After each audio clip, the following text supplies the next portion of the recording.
Her Majesty, Queen Elizabeth II, and Australia's head of state, has died.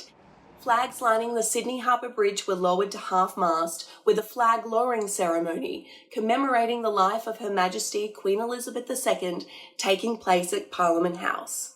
But what does this mean for the Australian Parliament? What happens next? Well, everything over the next fortnight is planned almost down to the minute.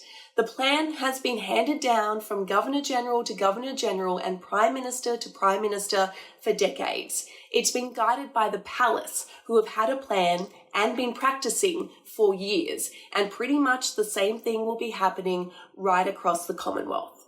Parliament will be suspended from today for 15 days, meaning next week's sitting won't be held and the Parliament won't resume until October.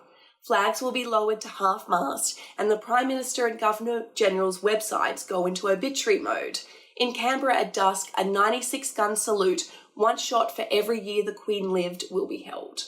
Tomorrow there will be a wreath-laying ceremony at Parliament House and the proclamation of sovereign will be read by the Governor-General. Nothing official needs to happen to make Charles king. He automatically became sovereign when his mother passed. But there will be a 21-gun salute at Parliament on Saturday to commemorate it. On day 6, Anthony Albanese and David Hurley will travel to the UK. Soon after they arrive, they will meet with King Charles III and later attend a reception with other Commonwealth leaders and dignitaries. They will also pay their respects to the Queen at the lying-in state. 2 days later, they will attend the Queen's funeral and post-funeral reception. There is a whole day of events planned for that. And then the next day, the flags go back up. Following the Prime Minister and Governor-General's return to Australia, there will be a national memorial service attended by the entire Parliament, state and territory leaders, judges, former Prime Ministers, ambassadors, everyone really. There will be a minute's silence, and then, once that day is done, things return to normal. Australia doesn't have an official mourning period. The National Memorial Day will serve as our National Day of Mourning. And once that's done, the plan ends.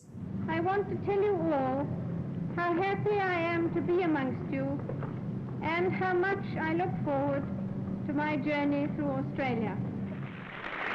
Elizabeth II, by the grace of God, Queen of Australia and her other realms and territories, head of the Commonwealth, that was her official title in Australia, visited our nation 16 times, the only English monarch to have ever come here. She reigned over 16 Prime Ministers in Australia, starting from Menzies, and just as many Governor-Generals served under her. Whether you support the monarchy or not, you can't deny that the Queen's passing will bring major change. It's the end of an era. The Queen is dead. Long live the King.